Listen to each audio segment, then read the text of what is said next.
بسم الله الرحمن الرحيم. الحمد لله والصلاة والسلام على رسول الله صلى الله تعالى عليه وسلم. ربنا أرنا الحق حقا وارزقنا اتباعه، وأرنا الباطل باطلا وارزقنا اجتنابه. ربنا آتنا في الدنيا حسنة وفي الآخرة حسنة وقنا عذاب النار. ورزان خوشويستان دوام لذات باقي پروردگار، دڵمان ئارام و ماڵمان ئارام و وڵات و نیشتیمان و شارمان ئارام کات. خۆی بۆ خاتی گەورەی خۆت ئارامی بەسەر گۆڕەکانمانە ببارێن. بەڕێزەکانم، ئێمە لە خزمەت کتێبی دا و دەوایی ئیمامی ئیبن القەیم جەوزی ڕەزا ڕەحمەتی خوای لێبێ، کە یەکێکە لە کتێبە زۆر نایەبەکان. هەندێک جار بە الجواب الكافي لمن سأل عن الدواء الشافي، و هەندێک جاریش بە ناوی الداء والدواء چاپ کراوە ئەم کتێبە، و وتمان بۆیە ئەو ناوانەشی لێنراوە لەبەرەوەی ئیبن القەیم ڕەحمەتی خوای لێبێ خۆی ناوی لێ نەناوە. ئێمەش ناومان لێنا بە ئاسایشی ڕۆح و ئەم چەند دەرسەمان لە خزمەتانە دامەزران. باسی ئەومان کرد کە نەخۆشیەکان چەند گەورە بن، چەند کوشندە بن، چەند بە ئازار بن، جەستەیی بن، دڵی بن، ڕۆحی بن، هەر شێوازێ بن، بەبێ دەوا نین. هەموو دائەکان دەوایان هەیە، هەموو ئازارەکان دەوایەکیان هەیە کەوا ساڕێژیان کە و ئارامیان کاتەوە. ڕۆحیش یەکێکە لەو شتانەی پێویستی بە دەرمان هەیە، ئەو نەخۆشیانەی کە هەیەی چارەسەر ئەبێ. وتمان چارەسەرەکان کە ئیبن القەیم باسی کردووە، چارەسەری یەکەمی باس کرد، فەرمووی قورئان چارەسەرێکی زۆر گەورەیە. هەر کەس دەست بگرێ بە قورئانەوە ئیلا رب العالمین ڕەحم و بەزەی خۆی بەسەری ئەبارێنە و چارەسەر ئەبێ، مەهماکان دەردەکانی لە هەر شێوازە بن. دووهەم باسمان کرد کە دوعایەک کە دڵی جوان، کاتی جوان، شوێنی جوان، دوعایەکی جوان، ئەگەر هەموو ئەمانە موافقەی یەکتری بکەن، دوعاکان ئیلا گیرە ئەبن و ئەبنە فریاد ڕەسێکی زۆر گەورە. ئەمڕۆ باسی خاڵێکی تر ئەکەین، شیفایەکی تر، دەوایەکی تر لە دەواکان کە ئەویش ئیبن القەیم ڕەزا ڕەحمەتی خوای لێبێ سەر مۆزوعی تایبەتی بۆ دانەناوە، بەڵام کاتێک کە ئەیخوێنیتەوە کتێبەکە هەستەکەی ئەمە داوای سێهەمە. داوای سێهەم داوایەکی زۆر گرنگە، بریتیە لە کردەوەی ساڵح. هەرچی ئینسان کردەوەی ساڵحە بکە، سوبحان الله، جۆرێک لە جۆرەکان دەوایەکی زۆر گەورەی تێیە. بۆیە ناوی لێناوە ئیرتیباط الخەیر والشر بالعمل. چاکە و خراپە هەر بە کردەوەی، چاکە و خراپە هەر بە کردەوەی، ڕەبطیان بە یەکترەوە هەیە، پەیوەندیان بە یەکترەوە هەیە، بەسراون بە یەکترەوە. أفرمي وقد رتب الله سبحانه حصول الخيرات في الدنيا والآخرة. دەستکەوتنی هەموو خەیرەکان لە دنیا و ئاخرەتە، و دەستکەوتنی سرور و خۆشیەکان و ئارامبوونەوەی دڵەکان لە کتابی خوایە تەرتیبەکەی وەها دانراوە. کردەوەت هەبێ خوا ئەوانەت ئەداتێن، نەتبێ نابێ. کەوابوو کردەوەی ساڵح تەئسیراتێکی زۆر گەورە ئەکاتە سەر ژیانی ئینسان، نەخۆشیەکان ڕزگار دەکەن. جاری وا هەیە ئازارێکی ڕۆحت هەیە، نەخۆشیەکت هەیە، گوناهێکت هەیە، ناتوانی چارەسەر دابێ. زۆر ئیشەکەیت، زۆر دوعاەکەی، زۆر قورئان خوێنی، ئاسایش بۆ ڕۆحت نایە. احتیمالە ئاسایشی ڕۆحەکەی تۆ لە کردەوەیەکا بێ کە خۆت تەنبیهی ناکەی. احتیمالە ئەو کردەوەیە دانی تۆزێ ئاو بێت بە سەگێک. احتیمالە دەستێنان بە بەسەری هەتیوێکە، ناشتنی دارێ بێ. کردەوەیەکی ساڵح بۆ تۆ ئەبێتە دەروازەیەکی زۆر خەیری گەورە کە ئاسایش بۆ ڕۆحت ئەهێنێ. جەزا لەگەڵ شەڕتە، تۆ شەڕتەکان جێبەجێکە. ئەمە شتێکمان هەیە عەرەبییە پێوتە شەڕت و جەزا. بۆ نمونە مەسەلەن من ئەڵێم ئەگەر کاک محەممەد هەستا سێوە هەمووتان چاوەڕێەوەکەن ئێچی، هەر بڵام ئەگەر کاک ئەحمەد هەستا عادەت چۆنە ئەبێ شتێکی تر بە دوایە بێ، خۆ جملە مفید نییە. بۆیە شەڕت و جەزا ئەعمالەکان لەگەڵ پاداشتی خوا ڕێک ئاو هەیە کە خوای گەورە فەرمووی ئەم شتە جێبەجێکە ئەوەت بۆ ئەەکەم، ئەوە جێبەجێکە ئەوەت بۆ ئەەکەم. ئەوە ئێستا چی لە خزمەت ئاەتەکان کەوابوو ئەگەر تۆ بەشەکەی خۆتە جێبەجێ کرد، یەقینی هەبێ بەشی دووەم جێبەجێ بوو. هەرچۆن عەرزم کردن لە دوعاکە کە تۆ ئاوا دەست بەرز کردەوە یەقینە هەبێ ئیستیجابە هەبوو بەخوا لێرەش ئاوایە کە کردەوەکەت کرد چاوەڕێی ئەحسانەکەی خوا بکە لە بەرامبەر تۆیە هەرچی معمولە لەسەر عیلەت مسببە لەسەر سەبەب هەمووی ئەمە تەرتیبە شەرت و جەزاکەیە ئەفەرمێت لە هەزار شوێنە ئیبن القەیم لە قورئانە ئەو شەرت و جەزایە هاتووە وارد هەزار شوێنی قورئان بە ئەنواع ئەسالیب لە قورئانە هاتووە کە تۆ بڕۆ کردەوەی چاکە لە بەرامبەرە پاداش وەرەگرت لە بەرامبەرە ئارامیت بۆیە لە بەرامبەرە ئاسایشە ڕۆحت بۆیە هەندێک جار کە ئەچیتە خزمەت قورئان ئەبینی حکمێکی خەبەری خوای گەورە ئەیدا بەڵام سەرنجی تۆ ڕائەکێشێ بۆ شتێکی تر ئەفەرمێ فەلەمما عەتەو عەمما نوهوا عنه قلنا لهم كونوا قردة خاسئين طبعا وشيء عتو لزماني عربية لعصو جوازا لأن مفسير بعصو لكان داوته غلط وشيء عتو نكتنها عصيانك تكون إنسان عصيانك يهود مسألة ونو كخوا كردني بميمون مسألة أو بكوا بيشواني خوا جولان خوا مش رجعنا بيشواني خوا جولان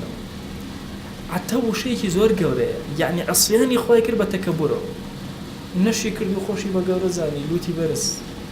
هو خطرك ليه ويأفرمي كاتي كوا لوتيان برس كردو بفرماني خوان كرد أو شتي كنهيان لكرابو چون كرديان قلنا لهم كونوا قردة خاسئين دبروا من ميمون يكي زور سرشوري زليل خاسئ يعني نزم كم بها ديتو أقر دي قد بدي كوابو أمان أها شرطيك نهي كيان كرد بلوتي برزوا خواهي قولش فرماني دايك سر بچي بوي كواكونوا قردة خاسئين أما لشوي خبرك خوابو إما باس كدو بلان بحقيقة جلو إما أوها الصياني خواب كرد بلوتي برزوا چون لوتي ناشي بيت أخوارو أفرمي فلما آسفونا انتقمنا منهم كاتك وائتر ما يزمون ليان هر محاولة دي باش متوبكنا انتقمنا منهم والسارق والسارقة فاقطعوا أيديهما لرا شوازي أمريكي شرعية بلام هر شرطكي تيا أجر دزيب كان دستان أبره أفرمي سارقي نيرومي دزي نيرومي دستان أبره بس أما أول أخو أجر دزي كرد إنجا حكمك يتبشوا أم خرابك كردو لبرامبنا جزائي خرابي بودان با أفرمي إن المسلمين والمسلمات والمؤمنين والمؤمنات والقانتين والقانتات والصادقين والصادقات والصابرين والصابرات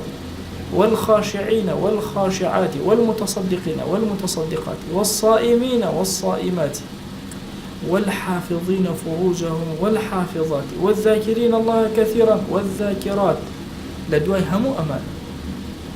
أو بيواني مسلمان أو أفرتاني مسلمان أو بيواني إيمان دارن أو أفرتاني إيمان دارن أواني قانتن عابدي كي زور قورن شو زندن أواني كوا صادقا لأفرتان لبيوان صابرا خاشعا لهردوچين متصدق بخشندن بروجون داويني خوان أباريزن ذكري خوا زور أكل لهردو بير أعد الله لهم مغفرة وأجرا عظيما خوای گەورە لێبوردەیی و ئەجرێکی زۆر گەورە بۆی داناون لە بەرامبەرە سبحان الله یعنی ئەگەر هاتو ئێوە ئەمانەتان تیا بوو چاوەڕێ ئەم پاداشتە شەرت و جەزا ئەمە زۆر زۆرە لە قورئانە ئیبن القەیم ئەفەرمێ هەندێک جاریش هەر بە شەرت و جەزای تەواو ئەیهێن ئەفەرمێ یا ئەیها الذین آمنوا إن شرط حرف شرط جزايا إن تتقوا الله يجعل لكم فرقانا أخوة أجر خواناسيتان هبه ترسان لخوا و پارێزگاریتان هەبێ خۆی گەورە دلیلتان ئەداتێک کە ڕاست و هەڵە لە یەک ئەکەنەوە طبعا بەڕێزەکانم مەسەلەی فورقان زۆر گەورەیە بەخوا کەسێک خوا فورقانی پێ عەتانەکە وێرانە بێ ژیانی بەس ئەو کەسەی خوا فورقانی پێ عەتاەکە زۆر گەورەیە ئەزانێک کامە چاکە کامە خراپ فتنە جاری وایە ڕوو ئەکات وقتی خوی شیخ بابا رسولی بدنی هبو لعبابیله همون جاره فرمویتی دعا بکن که گناه نبیت مدل من بمرش سپی خو مدس پیکم چونکە بۆ کە فیتنە هات گرنگ نییە کە فیتنە ڕۆژ هەموو کەس زانێت چییە نا ئەو سەرەتای فیتنە کە دێت چەند کەس تێئەکرێت چەند کەس وێرانە بێت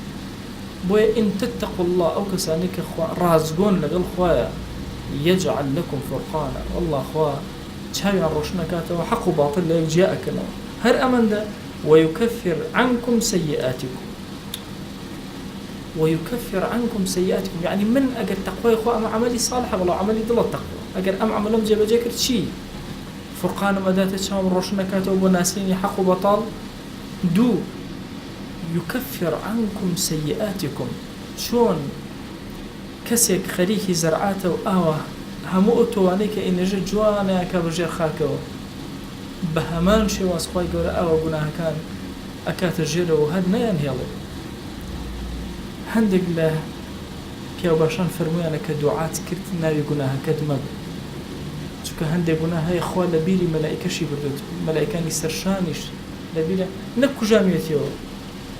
لە بیری مەلائیکەشی بردوت يكفر عنكم سيئاتكم بەخوا فەرمێ لە ڕۆژی قیامەتە کەسی وایە کە نامەکەی ئەدەنێ گوناهێکی زۆر کردووە لێ ئەترسێ هەڕەپڕە هەڵ ئەداتەوە بەس بە دوای گوناها ئەگەڕێ ئەبێت چۆن شەرمەزار سەیرەکە تیایە نییە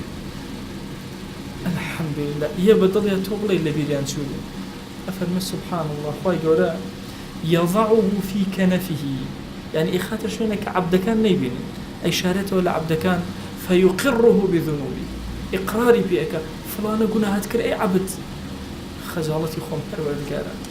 أري والله كرد إسا بدوايا ويلبو أفرمي عبد بوم شارتي تو لناميا نمهش بيري خلائقيشم بردو تو عفوشم كردي أفرمي عبدك السجديك أبا كاتي سجدك خلق أيبين دوم دانا آوا سهم دانا آوا لدورة وخلق رن ما شاء الله لو عبدك قناهيني كشر مزاري ليرة ستري كريما بخوا لولا ستري أكر وإزانا نفرمون كخوا يورا ستري أكردين يقين من هبوك لرجي قيامة اليمان أبو كيو باشك قناهي كرد خوا يورا عقوبة إذا سقناهك زلي مهرباني من هي فرمي خوا عقوبة مأدي بخوا أم جارة عقوبة بدي بحث رحمتي تول الله خلقكم خلق همو يندسكم بقناه أقر وكم من أدناس بويا يكفر عنكم سيئاتكم زور قوري يعني خوي قوري بعظمة خوي تكفير ذنوب شاردنوي ملائكة عرستانا كم لبيري أسيته وكتو أقنا هتكب دار ودرخ الشاهد المساتو لبيري أنا أسيته تو تصورك إلا شوانك أكا كي أو دار ديواري اللي الشاهد مين لسرتو بو هند جار هاواري أني برزنا بيتو لبر قناها كيتو بو هند جار بهوني قناها كيتو هراسام يناك بخوا أخوة لبيلي هرهم يعني أباتوا إن تتقوا الله أما الشرط الجزائي هر أمن ده ويغفر لكم كل ليش تان أبوري جاري كان جنمير دكاتون كشي كان هو دوای ئەفرەتەکەوتی ماوەسا ئەتوانم پێکەوە تۆزی قسە بکەین هەر وەڵا کچم فەرموو پیاوەکەەوە تۆزە ئیزن مامە بە من لەگەڵم کچی خۆمە دوو قسە بکەین جام کێشەیت وەڵی ماوەسا من ئەم پیاوەم گوناهێکی کردووە بینیومە شاردوومەتەوە بەڵام بۆتە نەخۆشی نەفسی لێفە ئەی تۆ ڕۆڵە نۆ شاردوتەوە بەرە وەڵا ئەی تۆ لێی نابووری بەخوا لێی نابوورم لە قیامەت قەت ئەی بۆ شاردوتەوە ئەخر ماوەسا بۆی حیای نەچێت بەڵام بەخوا لە دڵما زۆر گەورەی قەت ناتوانم لێ خۆش یعنی ئەکرێ کەسێک شتەکەی بشارێتەوە خوا عەفوشی نەکرد ئەی ئێمەها چەند گوناهمان هەیە خوا شاردێتیەوە کی ئەڵێ عەفوی کردی ئەزانی چی گوناه هەیە بەسەرمانەوە کەڵک بووە فوالله لو علم قبيح سريرتي لأبى السلام علي من يلقاني قسم بخوا أو كسيك أجر بزانن أواني كبيم أجر بزانن شيء لجر هك بي منها كي السلام اللي أك إنه قيم لكتبك أفرميش بلا نعمة كان يخوا بسر ما نوى أن الذنوب لا تفر كنا كان بوني أن يبون والله أجر بوني هو يجمر ولا جمر ويتان نأجي أخوا لطفي كدو ستري كردوين بلام أجر هاتو التقوى إخوان من هبو ستريش من أكا فرقانيش من أداتي بخوان مغفرتش اللي من أبوري بالطوالي آية يشتري أفرمي فإن تابوا وأقاموا الصلاة وآتوا الزكاة فإخوانكم في الدين أم كسا مشركة تجمع بلام أجر هاتو توبي كرت نيوجي كرت باشا روجي كرت زكاتي دا باشا فإخوانكم في الدين طب وأن لو استقاموا على الطريقة لأسقيناهم ماء غدقا. طبعا يجب لو آياتاني الزهر دلم أسودة كام آيات ابن تيمية قصيش زور عظيمي هي فرمي خوا جل جلاله ظالمني كسب وتصور كأمهم وجيانا بعبداتي ودين داري أبا كتبر يكسر والأقر الذين طوأروا أجر استقامتها بلسر أعمال صالحة وبروي لأسقيناهم ماء غدقا وأن لو استقاموا على الطريقة لأسقيناهم ماء غدقا حتى أبي بركة استقامة كنت بخواي كلو كساني كالروجي طبعا الدنيا أسودة ترينا لحظات مردني أو كسيا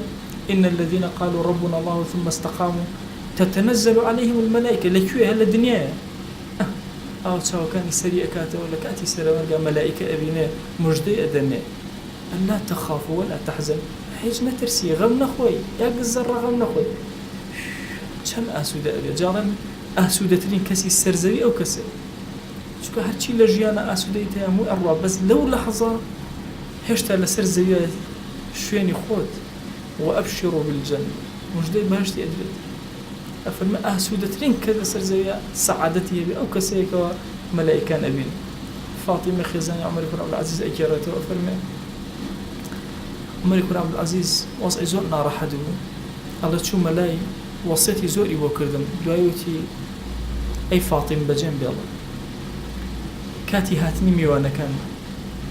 الله بجنب هش شو ملاي درجارك وام هستكر خلشي كي زور هاتون وأمش بخير هاتني أناك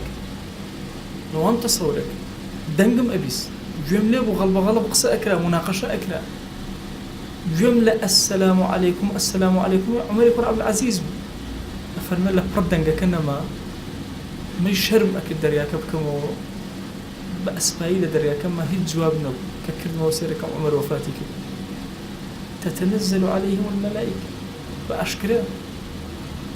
زور خلشي بيا باشي ولاتي خوش من هبوكا بيش وفات خو حافظي لخلق يعني وتصورك كان ما صام كان مدرس باسك باسي ما صام لا بهاي جورئك أفرمي ما صام لا بها كفنا كي خوي حاضر كردو أو كيش لتين كردو بيشتريش قبري بخوي هل كان دو نيجي بينش خو حافظي لخلق كرد لا تشتنجا وفاتي تتنزل عليهم الملائكة أبيت شم سروري هو لو كان أبيت شموش ديكي بيدرال تبرو إما لمسألة استقامة زود ضمان أرامد إيو بردمان باللسر خواناسي بخوا عقيبتها هالباش بخوا لأسقيناهم ماء غدقا بشاي وخوتبي بس أبي أم استقامة دامت هذا مهما كان شبولكاني قناه دورة بقرد قتنك يا رجل برمال بربدي يا رجل دزنيش بربدي أما سعيد ونورسي قصيكي زور عظيمي هي خو يقول لي الراضي بي أفرمي سيري ميش كان ميش شن دائما لنا بيسو بخو لم بيسي هلا سيوا بيسي كتير خلنا شيء لشين كراك بك أبو وسط بحياتي بنتو أبو قولك جوانا وكوهن بنيشته لا بيسايو بلام خوي بو خوي بحياتي بيسي كي بيو أبينو نخير قط ميشك نابيني بيسو بخو بو ناصر سعيد نورسي فرمي دي قتم أدا سيرم أكر وكو أمتي بيامنا صلى الله عليه وسلم دزني الجقل الله يستم أكر دس هنا بدا مسايا قولا كانيا مسحي سريا كاقاسا كاني جوانا شوا بالا كاني باقا كاتو لدواي همو بيسيك دزني الجقل الله ايو كسي كوا إيمان داري مهما كان لنا وقناها بيوكو ميش نكي دزني شفرا مشكل أمتي في عمر خواه صلى الله عليه وسلم زور إقلا قناها كان هل ناقري بخويا رنگكي شوازيك خلميش برش رنگكي أواز زور إقلا بيسيا كان هل ناقري بخويا بويا أقر بيتو إنسان بردوان بي لسر خواناسيكي لسر دينداريكي لسر طاعتكي لسر عبدايتكي إلا خواه دور دريو خيري لي أكاتوا لأسقيناهم ماء غدق أو مش دايكي زور قوري زور كات جنج دين ما أصلا مش شيب كين باشا شون زەمانەت چیە بۆ عاقیبەتی ئێمە؟ بەکە زەمانەت زۆر گەورەیە، بەس تۆ ئیستیقامەت هەبێ دەوامت هەبێ ئەوە زەمانەت. چونکە ئەفەرمێ مامۆستا سعیدی نورسی ابن تەیمیە ڕەحمەتی خوای لێبێ ئەفەرمێ خوا زاڵم نییە ئیلا رب العالمین دەرگا خێرەکانە بەسەر ئاکاتەوە وئیلا مادام ئیستیقامەت هەبووە عاقیبەتەکەشە بە دینەوە ئەڕوە بەبێ ئیستیقامە نابێ. سەڵ دەچێتە ئەو دین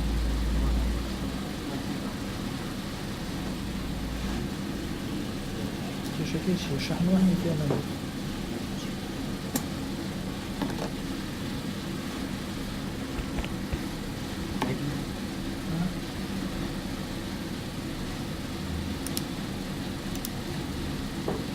شحنی پێ نەبێت یا پیلەکەی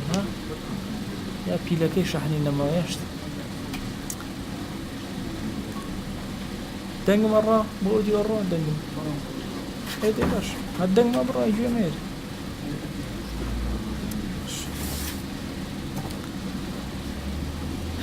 لە باسی شەرت و جەزایە وتمان هەندێک جار وەکو خەبەرێک ئەیهێنێ و شەرت و جەزای لە خۆ گرتووە، هەندێک جار هەر بە سیغەی شەرت و جەزا ئەیهێنێ، هەندێک جاری تر نەخێر بە لامی تعلیل جۆرێک لە جۆرەکانی لامی تعلیلە بەوە ئەیهێنێ. ئەفەرمێ لیەدەبەڕوا ئایاتیه وەلیەتەذەکەرە ئولو الئەلباب بۆ ئەوەی ئاەتەکان تەدبیرکەن تێبفکرن وەلیەتەذەکەرە ئولو الئەلباب بۆ ئەوەی ئەو کەسانەی خاوەن لب و دڵ و عەقڵن بیرکەنەوە. طبعاً وشەی ذیکر ئەو زۆر کات بیستومانە یادی خوا بکە. تۆ ئەگەر یادداشتێکی خۆت بنووسی ئەڵێ ذیکرایاتی خۆم نووسی، یعنی ئەو شتانەی کە پێشتر ڕووی داوە و یەتەوە زێنم پێوتێ ذیکرایات. مەسەلەی ذیکرایات کە ئەنەما تۆ خوات بە باشی ناسیوە ئەو کاتەی لە پشتی باوکتە ئادەم دەنگەکەی نییە لەودی بزانە حەلی ئەگەر کە من هەر بابێن ئەمدی ئەگەر زۆریشن سەڵتەکان بۆ چارەسەر بچێت.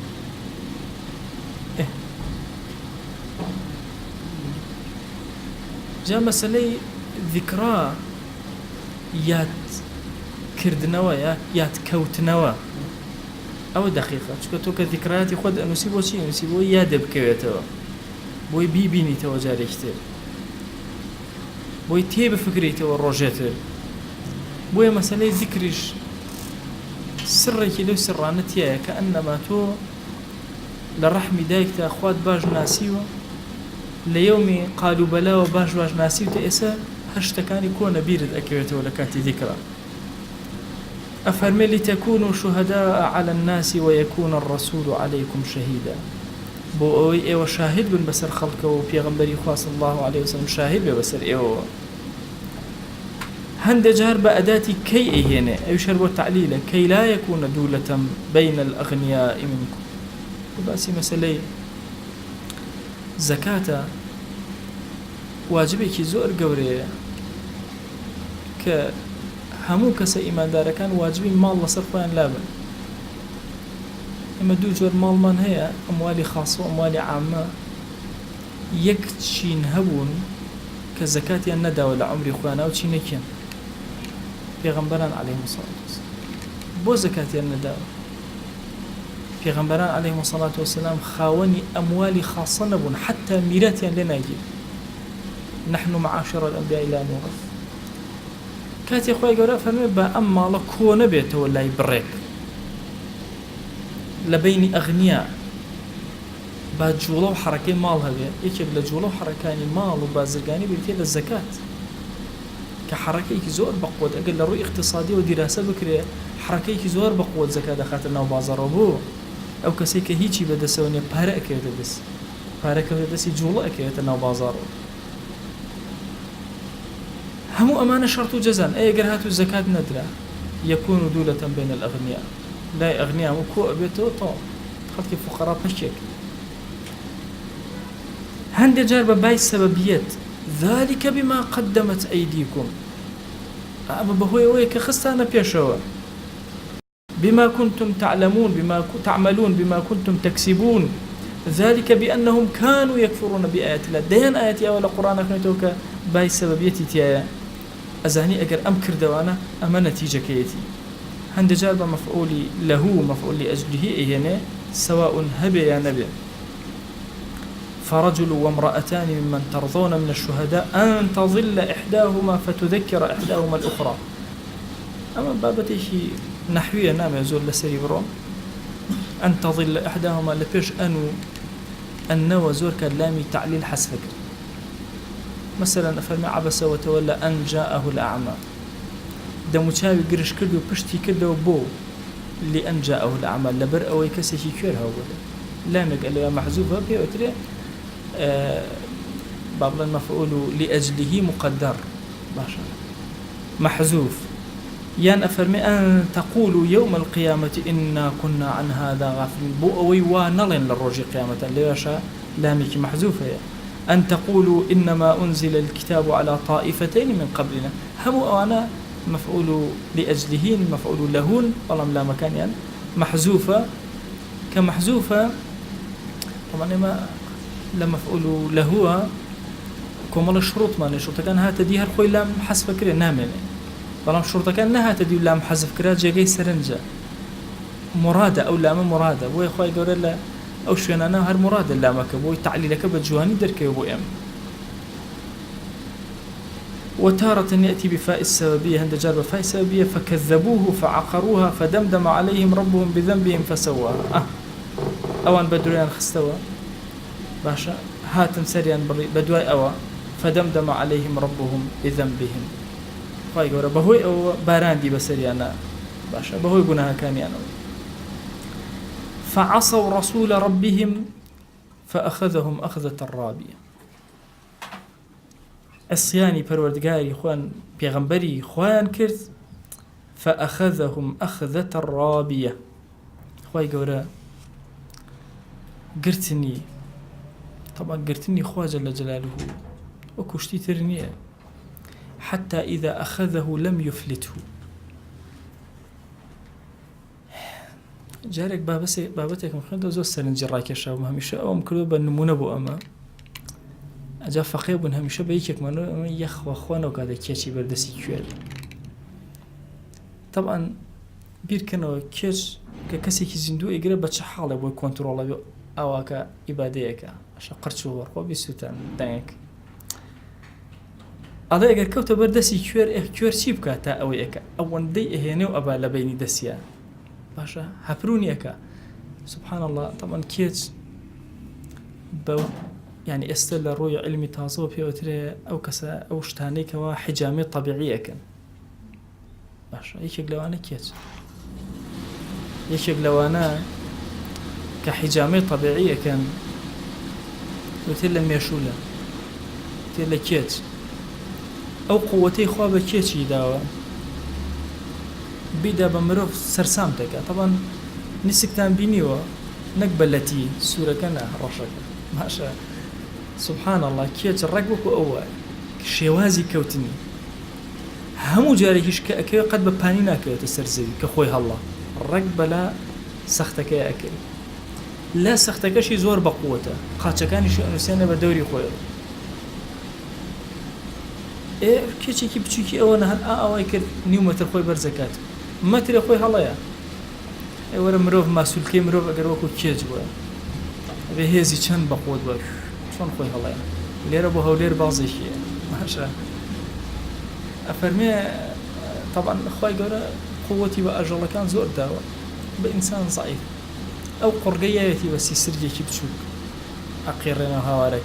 خوبيا بإنسان لم صار زي هوارك لو صار زي جو كاسل والله أو قوتي لم شتبتشوكا لم طالب تشوكا دروس كده بوقك اشتهي بوق قوري إيه الحكم لا أسي سرقة نقبتها أولا بحاول مولوليك بشوك خوي يقول طاقي زوري داونتي جا سبحان الله الله يا اخوان نبيته كيچي بردسي كوير باشا ئەیهێنێ لەم یفلته وشەی لەم یفلته ڕەگ لە زمانی عەرەبیە ئەوەیەتە پێشچاوت باشە کە بە هیچ شێوازە قوتاربوونی نییە پەل و پۆیەشکێنە اینجا دوایژە ئەیکوژێت کە زاڵمی گرت خوا تەشبیه نەبێ واللهی لەم یفلته بە هیچ شێوازە نەجاتبوونی نییە پەل و پۆی ئەشکێنە اینجا ئەیکوژێت زۆر زاڵم هەبوون دنیا ڕسمی ئەوان بێ حورمەتی کردن ڕسمەکانی دڕاندن خسە بن پێی خەڵک سووکی کردن لە ناویشی برد وای چەندێتر بە دوایە پەلەمەکە عمر باقی بێ زۆر شتە بی بۆیە مەسەلەی فأخذهم خوا گرتنی والله ئەوێ ئینسان زۆر کە لە دوعاکانە بڵێ خوای گیان هەمیشە بم خەرەژێر عەفوی تۆ قەت پەروەردگارە زەڕەیەک سانیەک چاوتروکانێک نەمگریت چونکە لەم یفلته هیچ مەجالی تری تیان نانێت فكذبوهما فكانوا من المهلكين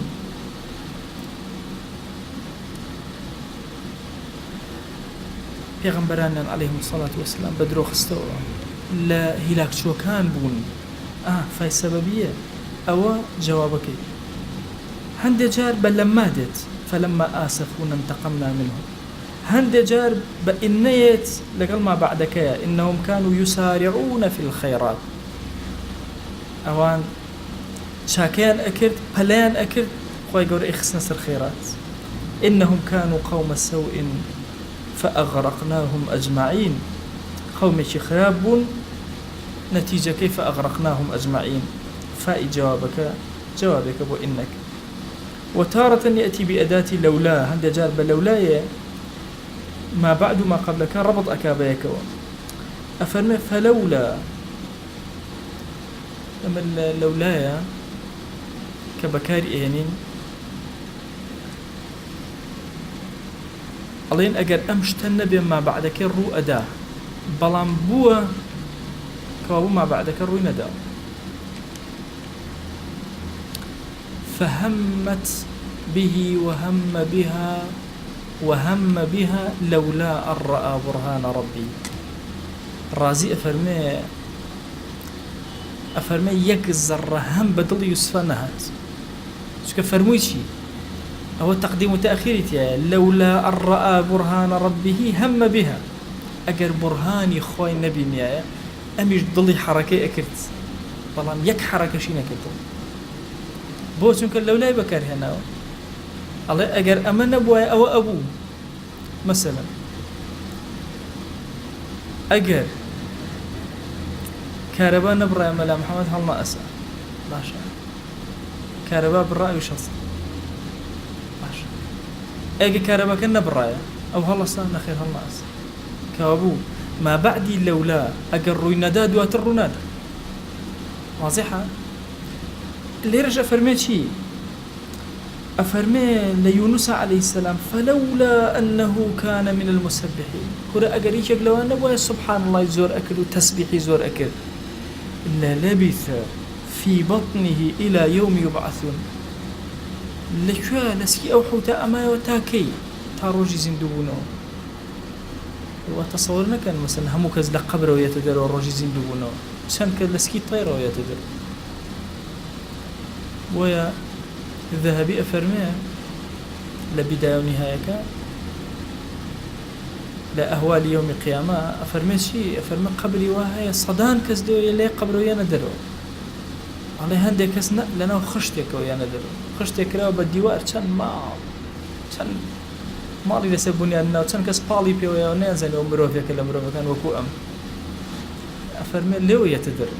كسكتير لبطن حوته ويتدرو أفرمي أجر كسي نبوة لمسبحة كان دسكي حوتا أما تسبيحك وايكر نمينته تسبيحك وايكر نمينته سبحان الله كان رزقادي كرت هند جار بلو ولو أنهم فعلوا ما يوعظون به لكان خيرا لهم وأشد تثبيتا أجر أوان بكردا يكوا أمش قاري كران لسري خاطر كان ين باش دا أمزان أوبو وان باشتر بيكاني قايم أكردن كابو أما ين نكرت پێکانیان شڵەو کردیان پێکانیان قایم بوو شەرتە شەرت و جەزایە وبالجملة لدواي أم آياتانك إيهنئ ابن القيم رضي الله عنه بيانا بقشتي فالقرآن من أوله إلى آخره صريح في ترتب الجزاء بالخير والشر والأحكام الكونية والأمرية على الأسباب أفرمي القرآن لأوله وآخر هم صريحة جزاء كان بخير جزاء بشر پاداش بچاكا پاداش بخرابا أحكام كونية كان همو أمريكا كان كخواي قول أمري فرمو همو لسر سبب كان وستاو هموش تي لسر سبب وستاو لخوه ببيتو بهار من بويتو ناقرتو حتى كون همو خواي قول لسر أسباب دينا إيه والله أعمالي خير وشر لسر أسباب دينا بويا إنسان وانزاني أعمال كان هيجي بوناكن يكيك لچارە سەرەکان بۆ ئاسایشی ڕۆح ئەعمالەکانی خۆیەتی کردەوە باشەکانت بل ترتيب أحكام الدنيا والآخرة ومصالحهما ومفاسدهما على الأسباب والأعمال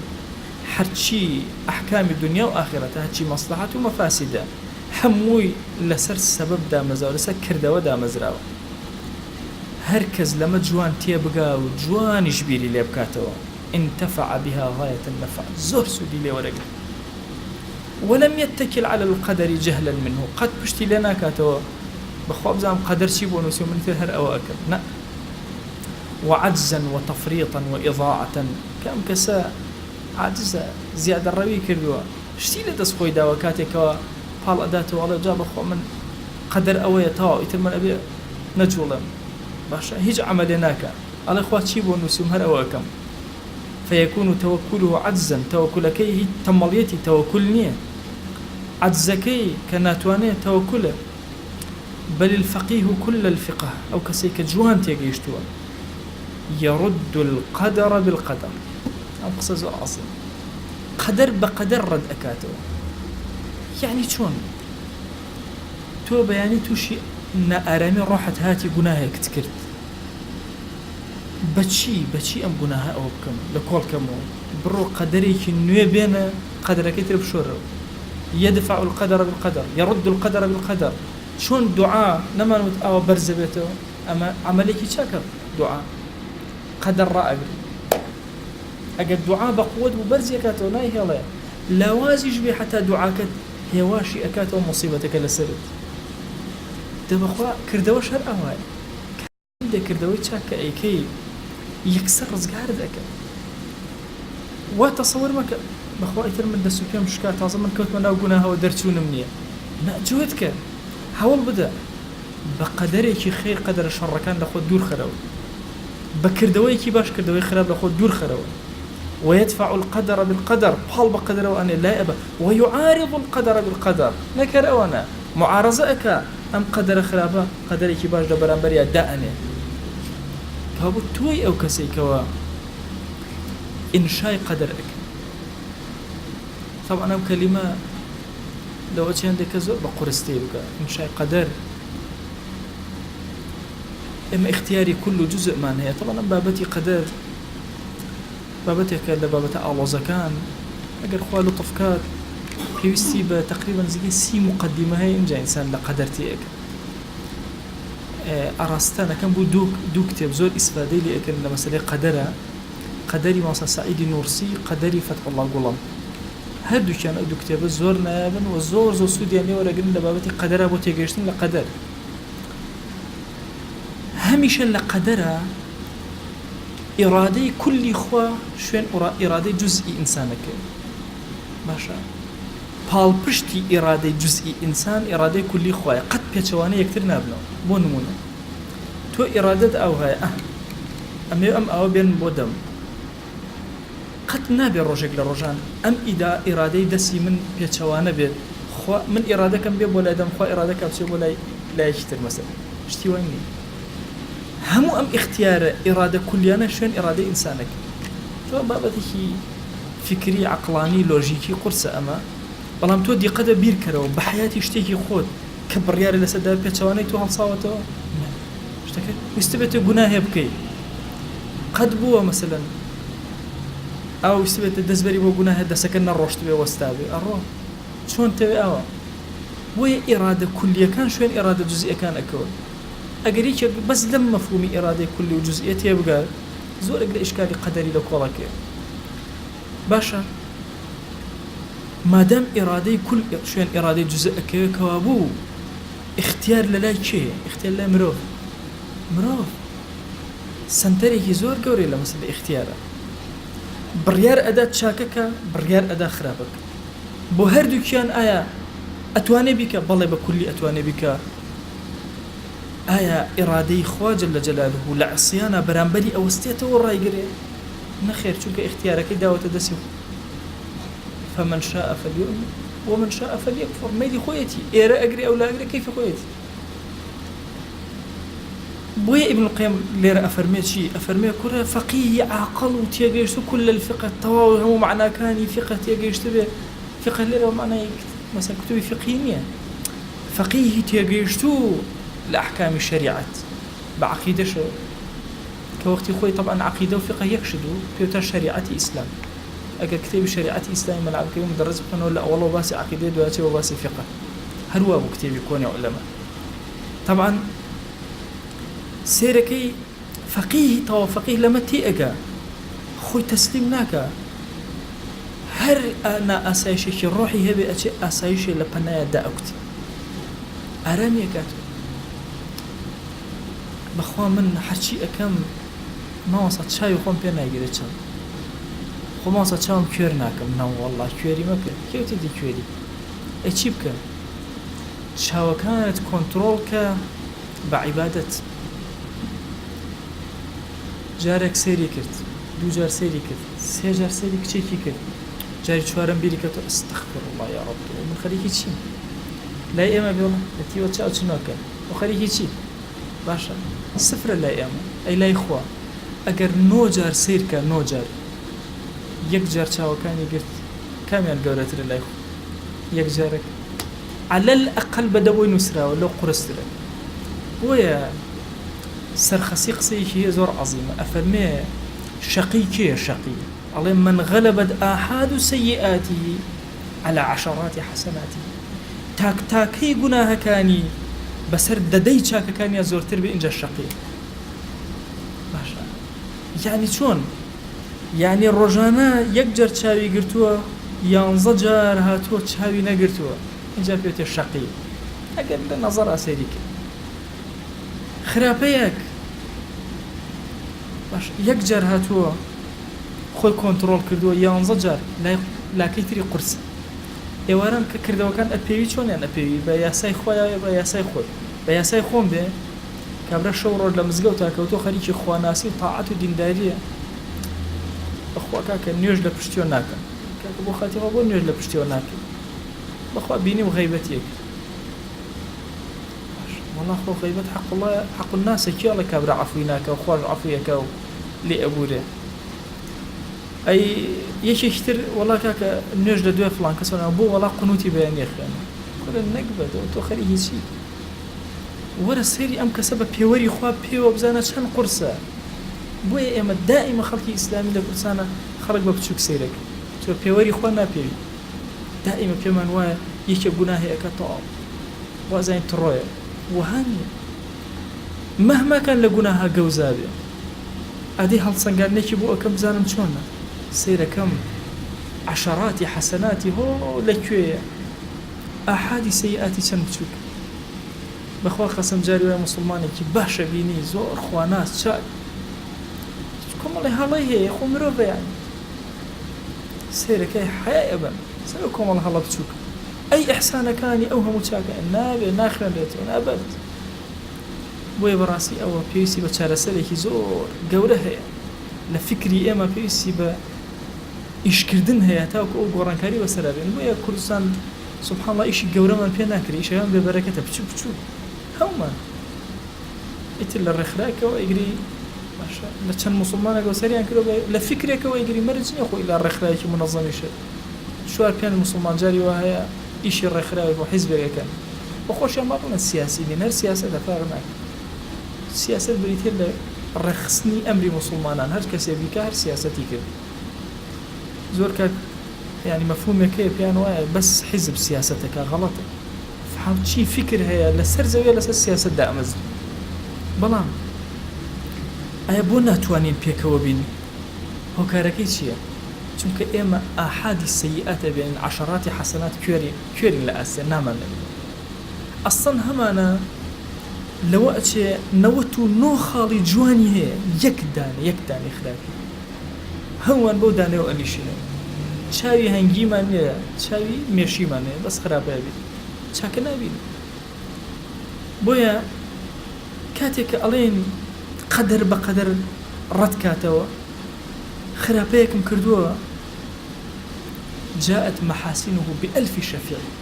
بخوا جاري وایە محاسنەکان 1000 جار شەفاعەتەکە 1000 دانە لە فکری تەسەووفە هاتووە ئەڵێ کەسی وا هەیە بە گوناه ئەچێتە بەهەشت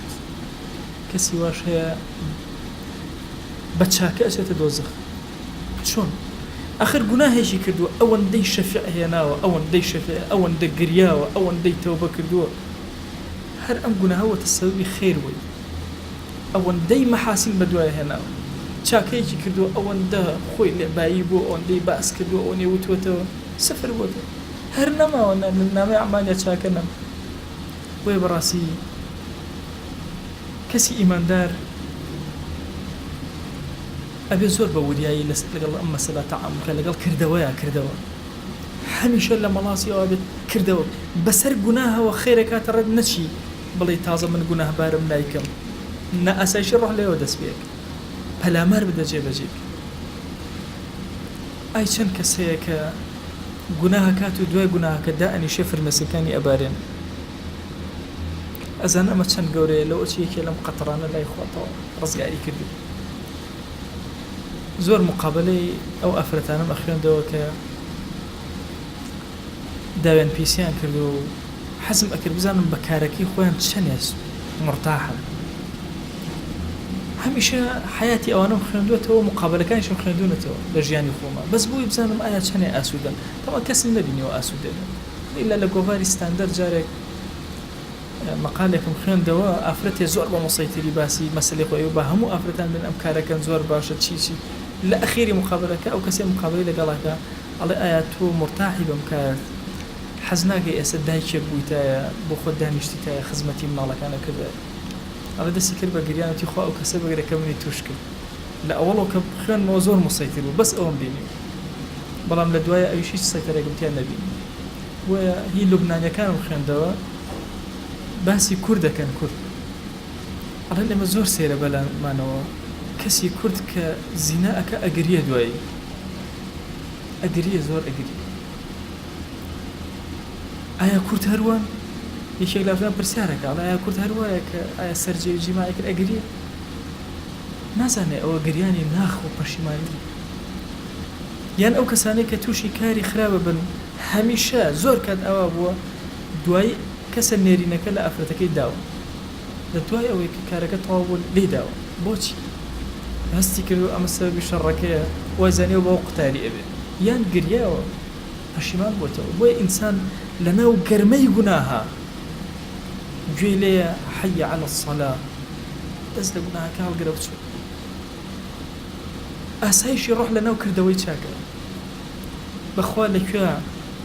زۆر شڵەژاوی هەڵسە هەندێ ذیکر و ئەوراد و جۆری عیبادەکان بگۆڕە جۆر کۆتا قسم لە خزمەتان ئەم بابەتە زۆری ئەوەیەمەوە سەری غەزالی قسەیەکی هەیە زۆر عەزیمە ئەڵێ بۆچی مەسەلەن خوای گەورە ئەم هەموو شتەی داناوە مکەفیراتی دروست زۆر زۆرە وێزگەکانی لێبوردنی خوا زۆر زۆرە لە دوای نوێژەکان 33 جار سبحان الله والحمد لله والله أكبر ولا إله إلا الله لە گوناهەکان هەموو بورە میوانێ هاتە ماڵەکەت گوناهەکان لەگەڵ قاچی خۆیان برد چوویتە ماڵەوە ئەسسەلام عەلەیکم بە خێزانە خوا لە گوناهەکانە بورە باشە بۆ ئەم هەموو وێزگانە بۆ شەو لە جێگاکەی خۆت هەڵسای لا إله إلا الله وحده لا شريك له له الملك وله الحمد وهو على كل شيء قدير لە هەموو گوناهەکان بورە ئێوارەیە بەیانی سبحان الله وبحمده 100 جار ئەگەر بەقەدەر کەفی سەر دەریاکات گوناهەتە بێ خوا لێت بورە فەرمێ بۆ ئەڵێ کە گوناهت کرد بڕۆ تەنەوعی عیبادەت کە چووکە نازانی ئەم گوناهە لەکوێ خوا لێتە بورە لە کام وێزگەیە ئەفەرمێ هەندێک گوناه هەیە بە شەو نوێژ نەبێ لە کۆڵە ناکەوێت هەنێ گوناه هەیە بە ذکر نەبێ لە کۆڵە ناکەوێت بەخوا هەنێ گوناه هەیە میوان نەیبا لە کۆڵە ناکەوێت بەخوا هەنێ گوناه هەیە ئیلە چاکەکاری لەگەڵ دایک و باوکە ئەبێتە سەروی لە وردەی هەنێ گوناه هەیە و هەنێ چاکە بڕۆ چاکەی زۆر کە گوناهەکەت کرد ئەکەویتەوە سەر سکەی ئاسوودەیی ئارامی ئاسایشی ڕۆح دڵت ئارامە بێتەوە خوای بۆ خاتی گەورەی خۆت داوات لێ ئەکەین بە ناوی جوانت بە صیفەتی بەرزت بە ئیسمی عەظەمەت یا رب العالمین خوایە لە گوناهەکانمان ببوورە و دڵمان ئارام کە یا ربی خوای ئاسایش بۆ ڕۆحەکانمان بۆ دڵەکانمان بۆ جەستەکانمان بنێرە پەروەردگارە سپاردە لای تۆ زایە نابێ ئەی ئیلاهی وا لاشەی خۆمان صحەتی خۆمان لەشساغیمان ئیمانمان خوایە ڕۆحمان خێزان و ماڵ و مناڵمان ڕەفیق و برادەر و هاوڵمان خوشک و برامان دایک و باوکمان هەموو ئەوەی خۆشمان ئەوێ خۆشی ئەوێن هەومان سپاردەی تۆ کرد یا ئەکرەم الئەکرەمین خوایە بۆ خاتی گەورەی خۆت بەقەدر چاوتروکانەوەمان دەرە دەستی خۆمان هەناسەیەک مەمان دەرە دەستی خۆمان پەروەردگارە داوای بەزەیید لێ ئەکەین یا ئەکرەم الئەکرەمین بەخوا خوای گیان ئەگەر چی گوناهمان زۆر بێ ئاسمانەکانی تەنی بێ هەمیشە چاوی ئێمە سێگە ڕەحمەتی تۆ ئەکا ئەی ئیلاهی ڕەحمەت بەسەرمانە ببارێنە بەزەی خۆت بەسەر ئەم عەبدە گوناهبارانە ببارێنە خوای گیان داوات لێ ئەکەین لە گوناهی دڵمان ببوورە گوناهی خەتەرەی کردو بە دڵمانە عەفومان کە لە گوناهی چاومان ببوورە لە گوناهی دەستمان ببوورە لە گوناهی زمانمان ببوورە یا ئەکرەم الئەکرەمین لە گوناهی قاچ و دەستمان ببوورە لە گوناهی داوێن و عەورەتمان ببوورە پەروەردگارە داوات لێ ئەکەین بە بەزەی خۆت بە ڕەحمی خۆت بە کەڕەمی خۆت خوای لێمان ببوورە خوای هەر کەسمان گرفتێکی بۆی چارەسەر کە ئەومان بێ حاڵ و ماڵە ماڵداریکە ئەومان بێ مناڵە مناڵی پێ عەتاکە ئەومان بە مناڵە مناڵی ساڵحکە ئەومان کەم ڕزقی حەڵاڵی زیادکە ئەومان نەخۆشە شیفای بۆ بنێرە ئەومان قەرزارە قەرزی سەرشانی سووکە خوای گیان ڕزقی حەڵاڵ لە بازاڕەکانمانە زیادکە بەرەکەت بەسەر شارمانە ببارێنە بەسەر وڵات و نیشتیمان و ئومەتی پێغەمبەری خوا صلی الله علیه وسلم ببارێنە دڵی موسڵمانان یەخە یا ئەکرەم الئەکرەمین خوای گیان عاقبەتمان خێر کە یا رب العالمین خوای گیان داوات لێ ئەکەین بە گەورەی خۆت همتمان بەرزکە بۆ خزمەتکردنی دینەکەت یا رب العالمین کردەوەی ساڵح لە لامان شیرین کە یا رب العالمین خوای گیان کردەوە جوانەکان لە لامان شیرین کە یا رب العالمین خوای داوات لێ ئەکەین بە ناوی جوانت بە صیفەتی بەرزت بە ئیسمی عەظەمت بمان گێڕە لەو عەبدانەی کە ئەگەر گوناهیان کرد دڵیان ڕائەچڵەکێ خوای دڵمان ڕاچڵەکێنە بورهانمان بدەرێ فورقانمان بدەرێ یا ئەکرەم الئەکرەمین لە گوناهەکان دوورمان خەرەوە بە نێوانی مەشریق و مەغریب دوورمان خەرەوە پاکمان کەرەوە لە گوناهەکان پاکمان کەرەوە لە گوناهەکان پاکمان کەرەوە لە گوناهەکان یا ئەکرەم الئەکرەمین خوایە داوات لێ ئەکەین بە بەزەی خۆت بە کەڕەمی خۆت سلامی ئەم مەجلسەی ئێمە بگەێنە بە پێغەمبەری خوا صلی الله علیه وسلم خوایە ناومان لە خزمەتیا بێنە بمان گێڕە لەو عەبدانەی کە پێغەمبەری خوا صلی الله علیه وسلم دڵی خۆشەوێ پێیان یا ربی خوای گیان داوات لێ ئەکەین بە ناوی جوانت بە صیفەتی بەرزت بە ئیسمی عەظەمت خوای قبولمان کە خوای قبولمان کە ڕەزامەندی خۆت بەسەرمانە ببارێنە پەروەردگارە ئێمە زمانمان کولە لە دوعایە هەر چاکەیە پێغەمبەر گیان صلی الله علیه وسلم داوای لێ کردووی خوای ئێمەش داوات لێ ئەکەین و پێمان عەتاکە هەر خراپەی ئەو خۆشەویستەمان پەنای پێگرتووی خوای ئێمەش پەنات پێگرین و پەنامان بدە خوای پەنامان بدە لە عصیان خوای پەنامان بدە لە تاوان پەروەردگارە پەنامان بدە لە تەکەبور پەنامان بدە لە ڕیا پەروەردگارە داوات لێ ئەکەین بە گەورەی خۆت پەنامان بدە لە غەفڵەت پەنامان بدە لە شەهوەت یا ربی خوای گیان ئەم دوعانە بم ئێوارە وەختە بۆ تۆ بەرزەکەینەوە تۆ کەریمی دەسی هیچ کەسی ڕەت ناکەیتەوە خوایە دەسی ئەمێ گوناهباریش ڕەت مەکەرەوە خوایە داوات لێ ئەکەین لێمان وەرگرە دوعاکانمان قبول کە دەرسەکانمان وەرگرە بەزەی بەسەرمانە ببارێن قبولمان کە یا رب العالمین خوایە قبولمان کە یا ئەکرەم الئەکرەمین خوایە قبولمان کە یا رب العالمین آمين آمين والحمد لله رب العالمين وصلى الله على سيدنا محمد وعلى آله وصحبه وسلم تسليما كثيرا أبدا إلى يوم الدين.